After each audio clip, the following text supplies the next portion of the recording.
the President of the Republic of the Philippines, His Excellency Ferdinand R. Marcos Jr.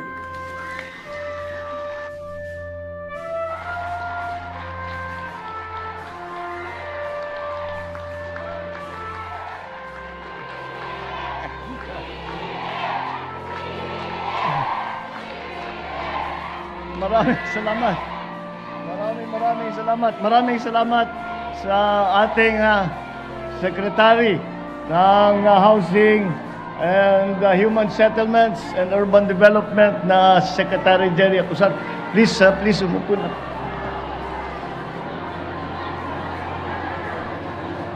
Babatiin ko lang kayo na welcome dito sa aming, hindi ito pabahay, political rally na itong nangyari dito. Parang naalala ko kayong lahat sa kampanya. Kayo yung mga malalakas ang boses.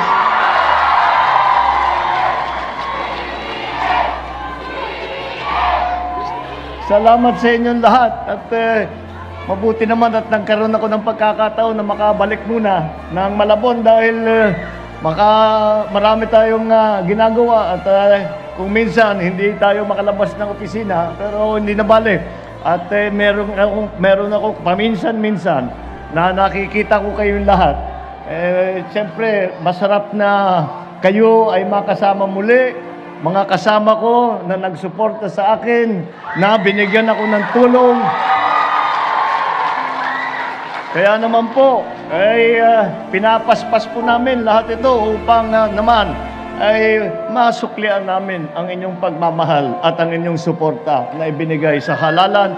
Ngayon ay kami naman ang gagawa ng lahat upang yung aming pinag-usapan na pagkakaisa, yung ating pinag-usapan na tayo ibabangon muli ay magiging katotohanan kasama kayong lahat, kasama lahat ng ating mga kababayang Pilipino. Maraming salamat po. Babatiin ko rin ang ating mga butihing senador. Mabigat itong Malabon. Hindi lang presidente ang pumupunta. Lahat ng sekretary. Nandito pa yung mga senador. Senator Sherwin Gatchalian, yung inyong kapitbahay. Andyan din si Senator J.B. Ejercito, na ating kasama. At ang ating butihing Mayor Jeannie Sandoval ng lungsod ng Malabon, ang ating General Manager sa NHA, General Manager Joe Bentay, lahat ng mga benepisyaryo ng pabahay ng pamahalaan, ang ating mga kasamahan, my fellow workers in government, ating mga minamahal na kababayan, magandang tanghali po sa inyo lahat. Huwag po kayo mag-aalala na masyadong matagal yung speech ko. Magpapakain daw si Mayor Jeannie ng para. Sinubo ko na naman si Mayor. Masaya po ako na nandito at makasama kayong lahat. At tunghayaan ang pagsasakatuparan ng ating hangarin na makapagpatayo ng bahay para sa ating mga kababayan dito sa lungsod ng Malabon. Ang St. Gregory Homes Project ay binubuo ng mahigit na 20 tiglimang palapag ng mga gusali na merong 1,380 unit na pabahay na dekalidad, matibay at ligtas. Naging matagumpay ang housing project na ito dahil sa pagtutulungan ng National Housing Authority, lokal na pamahalaan ng Malabon, iba pang ahensya ng gobyerno at siyempre ang ating kasama at partner ang pribadong sektor. Naway mas marami pa tayo mapapatayong bahay at matutulungan na kapwa nating Pilipino.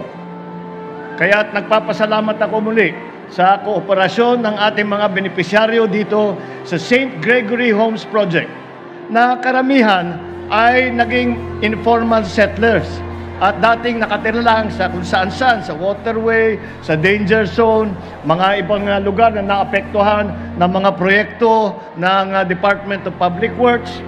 Sana po ay magsilbi ito ng paalala at patunay na ang proyektong ito ay handang gumabay at tumulong sa inyong tungo sa pagunlad ng inyong pamumuhay. Para po sa akalaman ng lahat, napakalapit po sa aking puso ang pagsisiguro na maging matagumpay ang mga human settlements at housing projects ng ating gobyerno.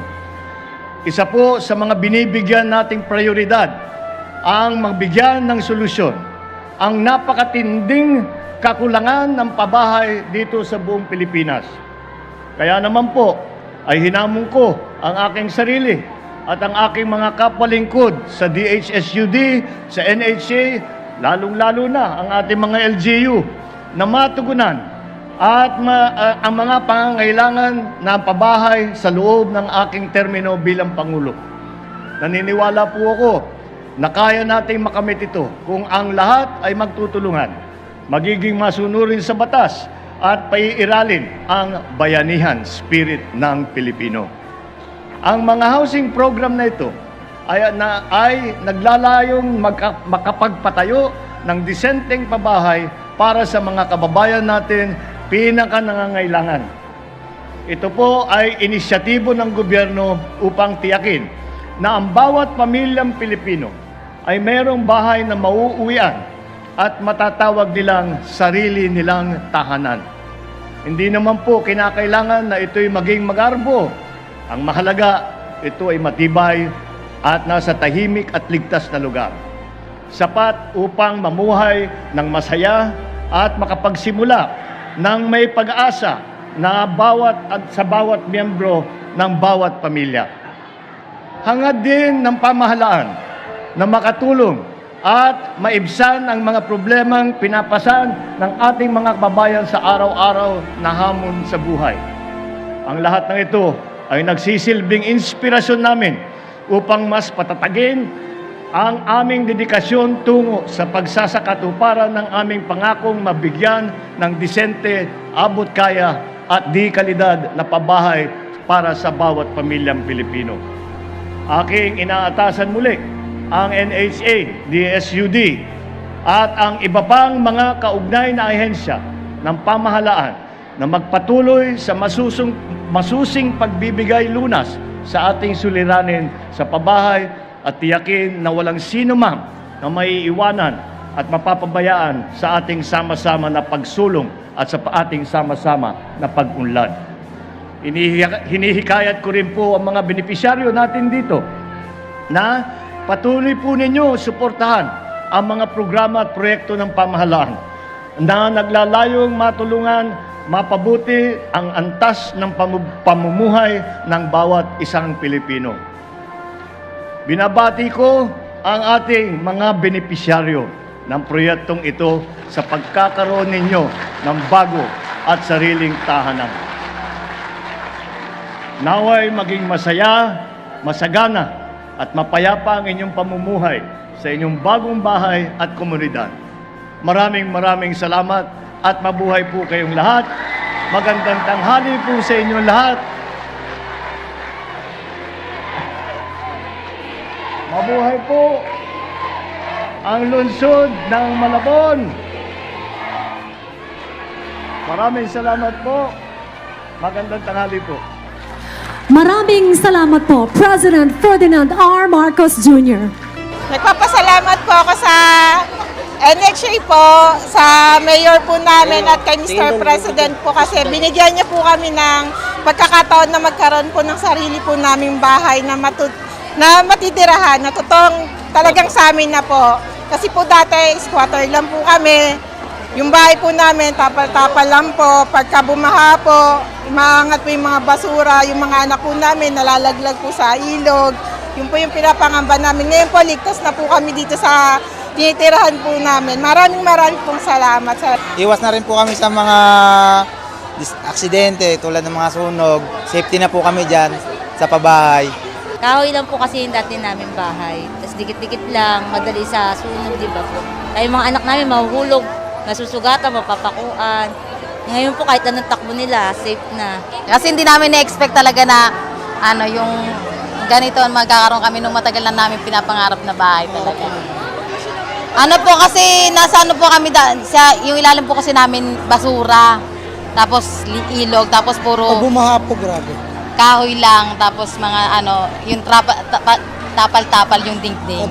Mr. President, maraming salamat po sa inyo sa ano, binigyan niyo po kami ng chance na magkaroon po ng maayos na ano tirahan